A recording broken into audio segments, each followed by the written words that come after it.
Zeeuwse huisartsen gefrustreerd over vaccinatietempo. Het is dinsdag 13 april. Dit is Zeeland Nu. Huisartsen overspoeld met vragen van patiënten. Unieke karakter van Zak moet behouden blijven. En tennissen populairder dan ooit door corona. Goedenavond. Onduidelijkheid bij Zeeuwse huisartsen. Ze worden momenteel veel gebeld door mensen met vragen over hun vaccinatie. En de telefoon gaat zo vaak dat bij sommige huisartsen het gewone werk in het gedrang komt. Een van de oorzaken is de onduidelijkheid rond het middel AstraZeneca. En de artsen hebben niet op iedere vraag een antwoord.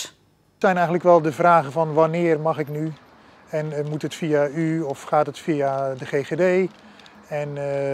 En met wat? En kan ik kiezen?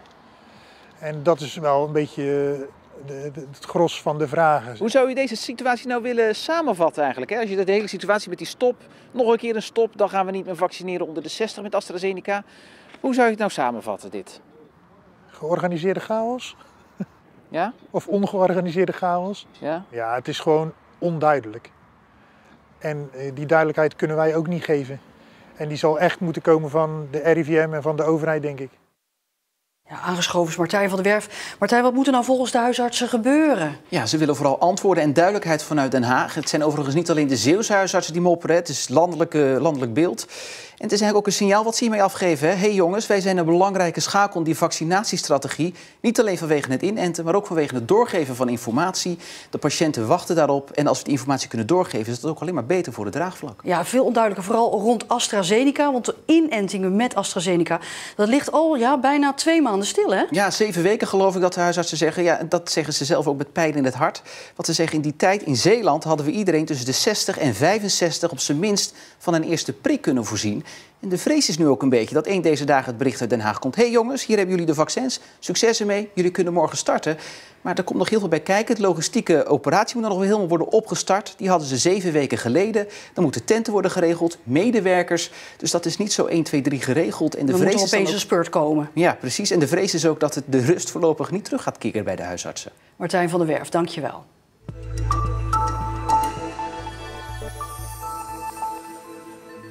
Er zijn plannen om de Zak van Zuid-Beveland beter te gaan beschermen. Dat kan door het de status bijzonder provinciaal landschap te geven. Het idee komt van verschillende organisaties. De Zak van Zuid-Beveland, het gebied onder Goes tussen de snelweg en de Westerschelde.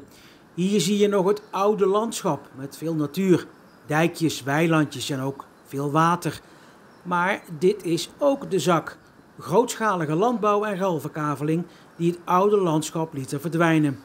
De stichting Behoud de Zak van Zuid-Beveland wil nu dat het gebied een speciale status krijgt, om het beter te beschermen tegen oprukkende industrie en landbouw. Wij zijn ervan overtuigd dat met een aparte status, dus met een soort van eretitel als een bijzonder provinciaal landschap, dat geeft dus de mogelijkheid om de Zak van Zuid-Beveland te behouden, te beschermen en zelfs ook in de toekomst te versterken.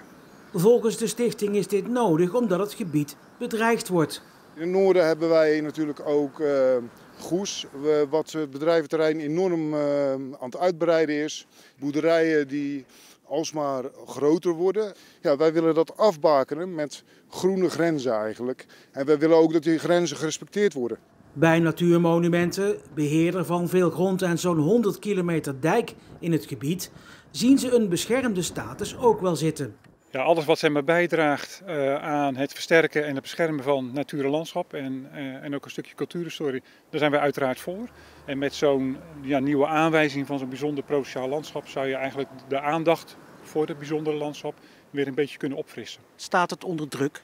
Vandaag of morgen gebeuren er geen hele spannende ontwikkelingen, maar wat je wel ziet als je een paar jaar terugkijkt is dat er telkens wel kleine dingetjes afgesnoept worden. En we hebben ook te maken met klimaatveranderingen.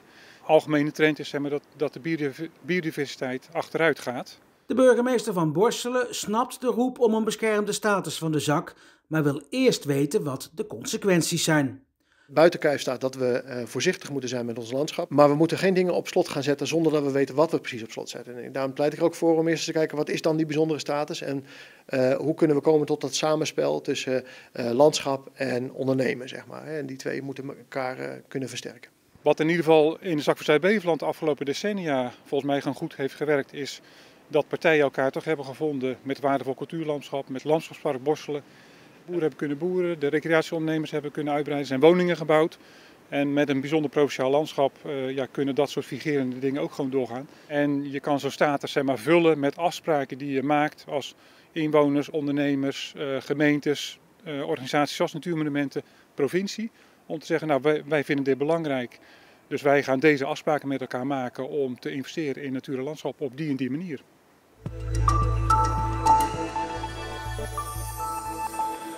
Bij een brand in een woning in Capelle is de bewoner om het leven gekomen.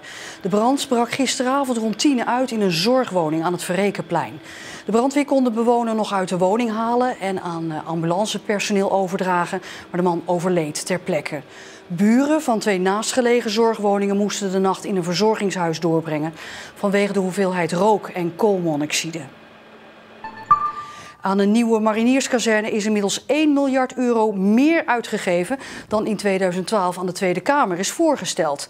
Dat blijkt uit een hard rapport van de Algemene Rekenkamer. Die spreekt van een ontluisterende situatie. Het bedrag van 1 miljard euro is inclusief de 670 miljoen die het Rijk uittrok om Zeeland te compenseren voor de mislukte verhuizing. Aan die mislukte verhuizing naar Zeeland gingen jarenlange procedures, voorbereidingen en onderzoeken vooraf. Ruim 60 mensen uit de Molukse gemeenschap hielden een stil protest in Middelburg.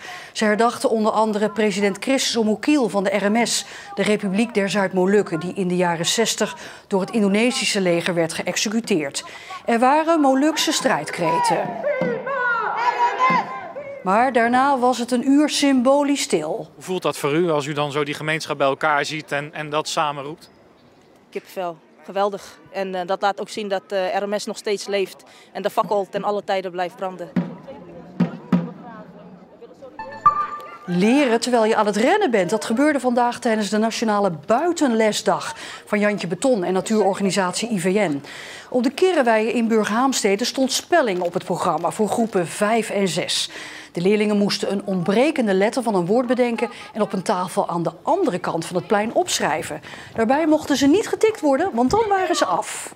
Zou je het vaker willen doen, buitenles? Absoluut. Ik zit al dagenlang op de trampoline buiten, dus alles wat ik wil is gewoon lekker buitenles krijgen. Oké. Maar ik moet er weer vandoor? Ja, ik ook. Okay.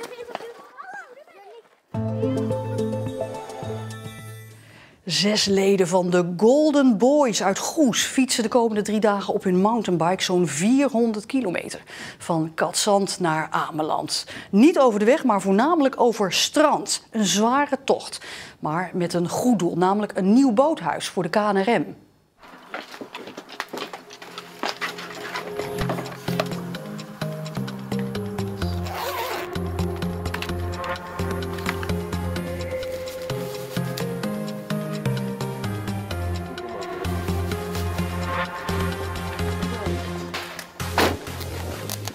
We zijn allebei fanatiek mountainbikers en we zijn aangesloten bij een club Golden Boys.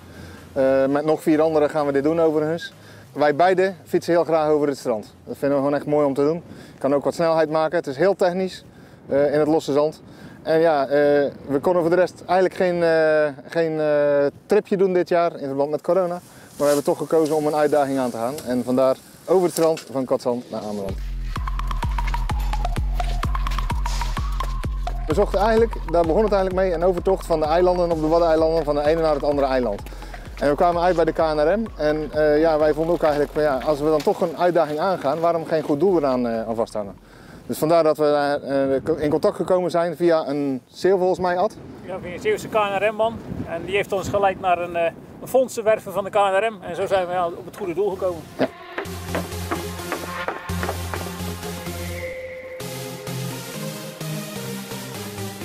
We hebben al een soort basisconditie eigenlijk al van het mountainbiken, maar omdat het nu wat langere afstanden zijn, moeten we wat meer duurtraining doen. Ja. En daar zijn we mee bezig.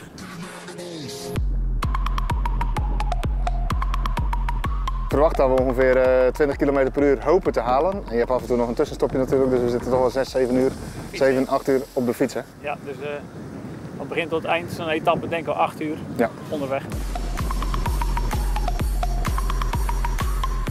We worden begeleid door een volgauto waar onze reservemateriaal in zit. Er kan natuurlijk wel eens wat kapot gaan en het eten en het drinken onderweg moet natuurlijk goed verzorgd zijn. Die rijdt overigens wel gewoon over de weg, die rijdt natuurlijk niet op het strand. Dus er zijn bepaalde vaste stops die we maken waar we dan even wat kunnen bijtanken. We hopen op €10.000. We zijn er heel eind, maar we zijn er nog niet.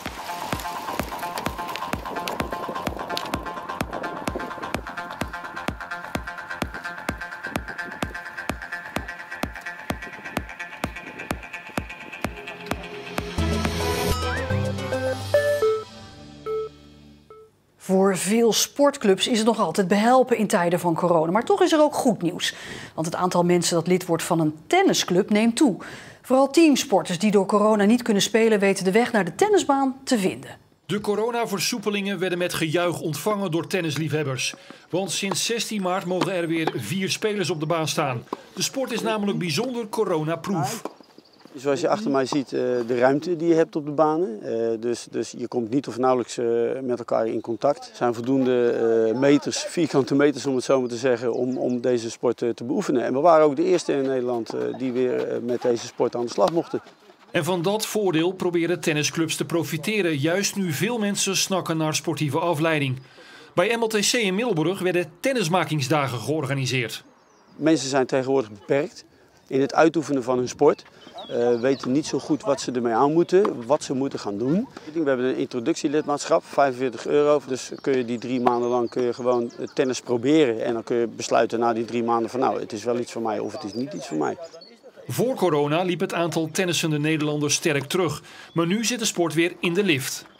Nou ja, het zijn dus mensen die op dit moment niet terecht kunnen in hun huidige sport. Op deze manier willen wij de mensen dus iets bieden en te laten zien van er is nog meer dan alleen jouw sport. Ja, dat spreekt mensen enorm aan. Mijn schoonzusje en ik die waren al een tijdje bezig met tennissen van de Winter Challenge abonnement hadden gedaan.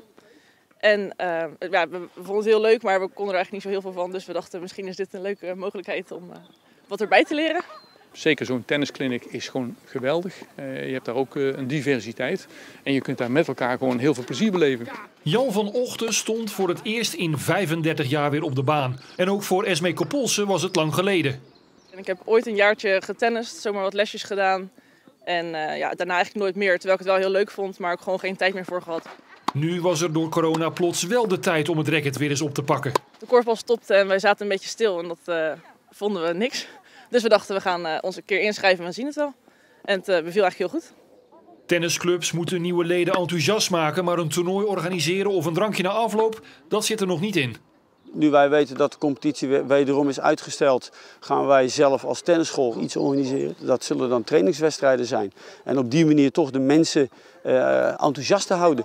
Ik vind de derde helft, als het in voetbaltermen genoemd mag worden, ook een hele belangrijke. Maar het zal mij niet weerhouden om dan niet naar de tennisbaan te gaan. Alleen is het de vraag hoe trouw teamsporters als Esmee hun tennisclub na corona blijven. Ja, dat is een hele goede vraag. Ik denk, ja, ik heb altijd gekorfbald, dus dat blijf ik sowieso wel doen. En misschien een keertje tussendoor als er een keer op een zaterdag geen wedstrijd is of als een keer een training niet doorgaat, dat we dan nog een keertje gaan tennissen.